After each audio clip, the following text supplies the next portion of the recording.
అందరికీ నమస్కారం. చాలా దురదృష్టకర సంఘటన. Bus number DTO 1N9490 Vemuri Kaveri travels. యాక్చువల్గా మనకి అరౌండ్ హైదరాబాద్ నుంచి బెంగళూరు ప్రయాణం అవుతున్న బస్సు ఎర్లీ మార్నింగ్ మనకి 3 to 3:15 మధ్యలో ఇక్కడ ఒక యాక్సిడెంట్ కి గురవడం చాలా బాధాకరమైన విషయం. ఆ యాక్సిడెంట్ కూడా మనకి చూస్తే ఒక ఎదురుగా వస్తున్న బైక్ ని ఢీకొని కొంత దూరం ఒక 15 to 20 మీటర్స్ అది కొంచెం ముందుకు తీసుకెళ్ళడం, దాంట్లో వచ్చిన స్పార్క్ అంటే ప్రాథమిక విచారణ ప్రకారం వచ్చిన ఇన్ఫర్మేషన్ మీకు చెప్తున్నాం. దాంట్లో చిన్న స్పార్క్ వల్ల కొంచెం దాంట్లో మంటలు చెలరేయడం, ఆ మంటల్లో చెలరేగి అది చాలా మంది సుమారుగా మనకి 19 మంది 17 మంది పెద్దవాళ్ళు 2 చిన్నపిల్లలు చనిపోవడం అనేది నిజంగా చాలా దురదృష్టకరమైన సంఘటన.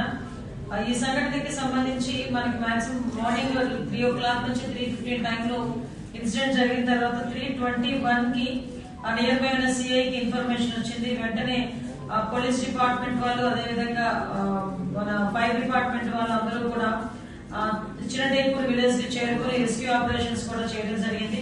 ఇమీడియట్ గా తెలుసుకున్న వెంటనే ఇన్సిడెంట్ తెలుసుకున్న వెంటనే గౌరవ ముఖ్యమంత్రి గారికి ఇన్ఫర్మేషన్, మా డీసీపీ గారు, అదేవిధంగా మా ఎస్ఎల్డీసీ ఇంటెలిజెన్స్ వాళ్ళందరూ కూడా ఇన్ఫర్మేషన్ ఇవ్వడం, మాకు కూడా ఇన్ఫర్మేషన్ ఇవ్వడం. ఇన్ఫర్మేషన్ ఇచ్చిన వెంటనే నియర్ బై మా పొలిటికల్ లీడర్స్ అందరికీ కూడా మంత్రి గారు మణిపూర్ రామప్రసాద్ రెడ్డి గారికి, అదేవిధంగా లోకల్ ఎమ్మెల్యే చెప్తారెడ్డి గారికి, ఎంపీ గారికి అందరికీ కూడా ఇన్ఫర్మేషన్ ఇస్తే అరౌండ్ 6:30 కల్లా మాక్సిమం ఎమ్మెల్యే ఎంపీ వాళ్ళు కూడా అక్కడికి వచ్చి ఆ రెస్క్యూ ఆపరేషన్స్ లో కూడా వాళ్ళు కూడా సహాయ సహకారాలు అందించారు. అదేవిధంగా మంత్రి గారు కూడా వితిన్ 2 hours లో మనకి 9-10 కల్లా అక్కడికి ఇంచుమించుగా చేరుకొని పరిస్థితి అంతా సమీక్షించడం జరిగింది. ఓవరాల్ గా చూస్తే టోటల్ పాసెంజర్స్ బస్సులో 39 మంది పెద్దవాళ్ళు, 4 చిన్నవాళ్ళు, 2 అన్ఐడెంటిఫైడ్ ఉన్నారు. ఈ అన్ఐడెంటిఫైడ్ కూడా ఏంటంటే ఆరాధన అని చెప్పి చౌరస్తా దగ్గర 2 కూడా ఎక్కడం జరిగింది. అందులో ఒకరు దిగిపోయారు, ఒకరు ఉన్నారు అందులో. సో తర్వాత మనకి సర్వైవర్స్ చూసుకుంటే మాక్సిమం మంటలు చెల్లలేకనే డ్రైవర్, ఎక్స్ట్రా డ్రైవర్ వచ్చి కొంచెం వెనకాతల ఉన్న ఎగ్జిట్ డోర్ ని కొంచెం బలంగా పగలగొట్టడం, తర్వాత వీళ్ళందరూ కూడా కొంచెం చాలా మంది రెస్క్యూ ఆపరేషన్స్ చేసుకుని వాళ్ళగా కొంతమంది బయటకు కూడా రావడం జరిగింది. అలా చూసుకుంటే 23 మంది అడల్ట్స్, 2 పిల్లలు, 2 డ్రైవర్స్, ఓవరాల్ గా 27 మంది మనము అక్కడ యాక్సిడెంట్ నుంచి తప్పించుకోగలిగారు, సురక్షితంగా బయటపడ్డ వాళ్ళు. అదేవిధంగా ఈ రోజు ఇందులోని ఇంజూర్డ్ పర్సన్స్ లోని సుమారుగా 9 మంది ట్రీట్మెంట్ లో ఉన్నారు. అందులోని అందరూ కూడా స్టేబుల్ గా ఉన్నారు. అందులో 6 ఒక 3 ఫ్రాక్చర్స్ అయినాయి. వాళ్ళందరూ కూడా మన GGH హాస్పిటల్లో ఉన్నారు. ఒక 3 ఆకాష్ హాస్పిటల్లో ట్రీట్మెంట్ తీసుకుంటున్నారు. ఓవరాల్ గా చనిపోయిన వాళ్ళలో కూడా మనం చూసుకుంటే 17 మంది పెద్దవాళ్ళు చనిపోయారు, 2 చిన్నపిల్లలు చనిపోయారు.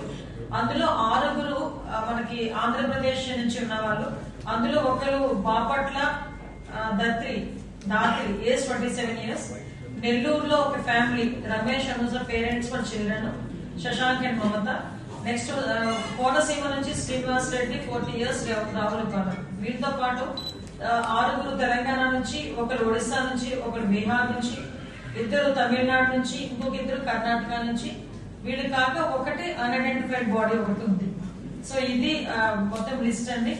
ఇమీడియట్ గా తెలుసుకున్న వెంటనే మన కేసు కూడా రిజిస్టర్ చేయడం జరిగింది. ఆ రిజిస్టర్ జరిగిన తర్వాత ఎంక్వైరీ చేశారు. డ్రైవర్ కూడా మా కస్టడీలో ఉన్నారు.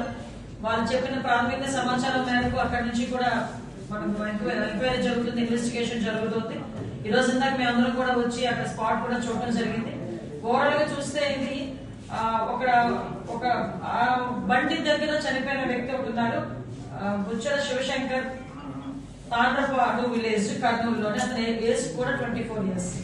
సో ఇది కాక మనం చూసుకుంటానంటే ఒకసారి ఓవరాల్ గా వీటన్నిటినీ కూడా మాక్సిమం, ఎందుకంటే బాడీస్ అన్ని కూడా పూర్తిగా కాలిపోయి, అంటే మనం గుర్తుపడడానికి కూడా వీలు లేకుండా ఉన్న పొజిషన్ లో ఉన్నాయి. చాలా ప్యాథటిక్ సిచ్యువేషన్, చాలా పానిక్ సిచ్యువేషన్. ఆ సిచ్యువేషన్ నిజంగా అటువంటి సిచ్యువేషన్ నుంచి ఆ 27 మంది బయటపడటం అనేది నిజంగా చాలా అదృష్టం అనుకోవాలి. ఒక పక్క దురదృష్టం, ఒక పక్క అదృష్టం. ఇమీడియట్ గా వాళ్ళ బాడీస్ ని కూడా మనం ఐడెంటిఫై చేయాలి కాబట్టి మన ఫోరెన్సిక్ సంబంధించి సుమారుగా 16 టీంలు వేయడం జరిగిందండి.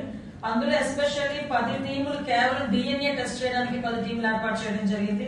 మిగతా 4 teams physical and blast analysis చేయడానికి 4 టీంలు ఏర్పాటు చేయడం జరిగింది.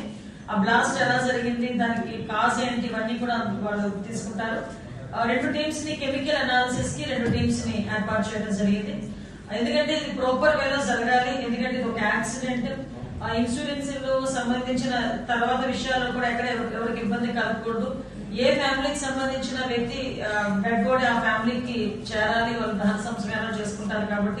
కాబట్టి డిఎన్ఏ శాంపిల్స్ తీసుకొని వాళ్ళతో మ్యాచ్ చేసి వీటన్నిటికీ కూడా కొంచెం టైం పడుతుంది. But as well as possible forensic department అంతా చాలా అలర్ట్ గా ఉంది, పోలీస్ డిపార్ట్మెంట్ అంతా చాలా అలర్ట్ గా ఉంది. యాజ్ వెల్ యాజ్ పాసిబుల్ వాళ్ళకు కూడా హ్యాండ్ ఓవర్ చేస్తాము.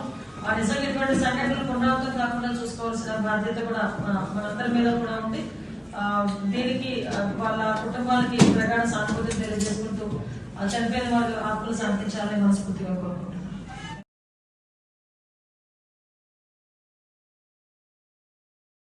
ఒక హాఫ్ అన్ అవర్ ముందే ఇప్పుడు మెయిన్ డ్రైవర్ ఎవరున్నారు ఆ లక్ష్మయ్య, ఆయన మా అదుపులకు వచ్చారు. ఆయన చెప్పిన ప్రకారం ఆ టైంలో దాదాపు 3 o'clock వర్షం పడతా ఉంది. వర్షం పడే టైంలో సడన్లీ ఈ హర్డ్ అ సౌండ్.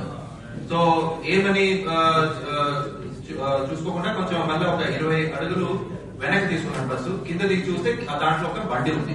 సో మనకున్న ఇప్పుడు యాజ్ ఆఫ్ ఇన్వెస్టిగేషన్ లో 2 వీలర్ ఎవరు నడుపుతున్నారు, ఆ బస్ రాకముందే అక్కడ 2 వీలర్ పడి ఉంది. అదే ఇంకొక యాక్సిడెంట్ అయి ఉండొచ్చు, లేదా సెల్ఫ్ ఫాలోయింగ్ కూడా అయి ఉండొచ్చు.